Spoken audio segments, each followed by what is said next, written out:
Kenya's farmers are facing a crisis that threatens not just their livelihoods, but the food security of the entire nation. Proposed agricultural bills could push smallholder farmers, who are the backbone of the agricultural sector in Kenya, out of business. These bills are seeking to achieve one thing: control. Remember, whoever controls your food controls you. Let me break down for you how these bills seek to control farmers and, by extension, the food on your plate. These bills require farmers to pay for licenses, register livestock with detailed identification, and even meet education qualifications just to sell their produce or operate legally. Imagine needing a degree to sell chicken, or having to pay for a permit to use water on your farm.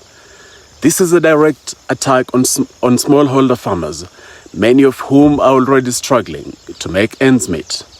And it's not just the livestock.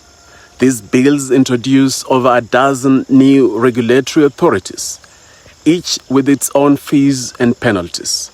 Smallholder farmers who produce the bulk of our food are being priced out, while large corporations and global entities are waiting to swoop in.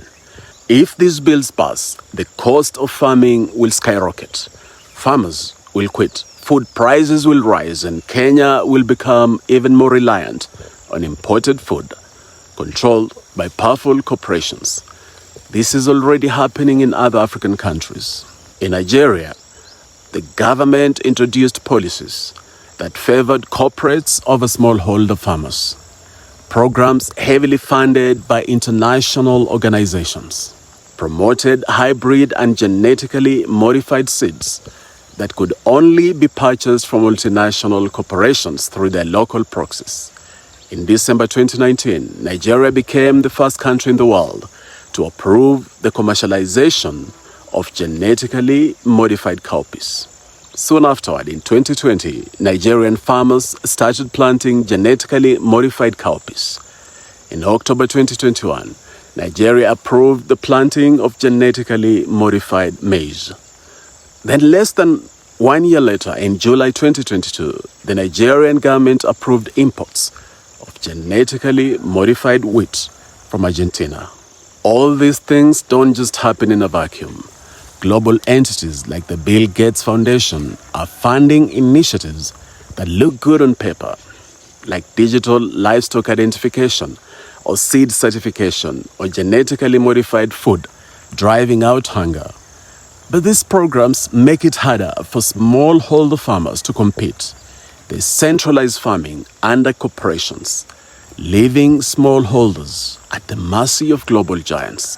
Furthermore, these initiatives are pushing Africa towards overregulation and chemically dependent, centralized monoculture farming. Look, smallholder farms make up 80% of all farms in sub-Saharan Africa. If you live in Africa, the food on your plate, that beef or spinach, that milk or African leafy vegetable, is almost entirely, if not entirely, from a smallholder farm somewhere in your country. That's why we must decolonize our farms and give our smallholders more control, not less. The bills that are being proposed in Kenya, the laws that have been enacted in numerous other African countries, are taking away control from them, from our smallholders. We must reject these laws. We must demand and enforce food sovereignty across this great continent.